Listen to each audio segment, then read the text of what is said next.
Bienvenue sur France 24, il est 19 h à Paris. À la une de l'actualité en France, la FNSEA et les jeunes agriculteurs appellent à suspendre les blocages. Le débat à 19 h 10 consacré justement à cet accord entre l'Union européenne et Viktor Orban sur cette aide à l'Ukraine. Que contient-il finalement?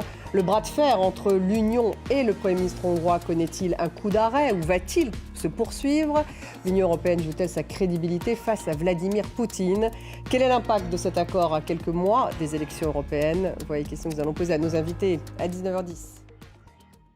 La FNSEA et les jeunes agriculteurs ont donc appelé à suspendre les blocages d'agriculteurs après les annonces de Gabriel Attal. Le mouvement ne cesse pas, il se transforme et sera toujours actif, a néanmoins martelé Arnaud Rousseau, le président de la FNSEA, Cyrine Bay. Et on apprend que le convoi d'agriculteurs parti d'Agen vers Rungis va redescendre maintenant vers le sud-ouest, donc selon la coordination rurale. À Bruxelles, ils étaient plus d'1 millier de tracteurs qui ont envahi la capitale belge, rassemblés sur cette place centrale, place du Luxembourg. Une mobilisation qui intervient en plein sommet européen extraordinaire sur l'Ukraine qui a lieu aujourd'hui et demain.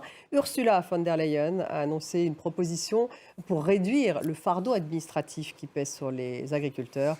Elle n'a pas convaincu. Etanagie.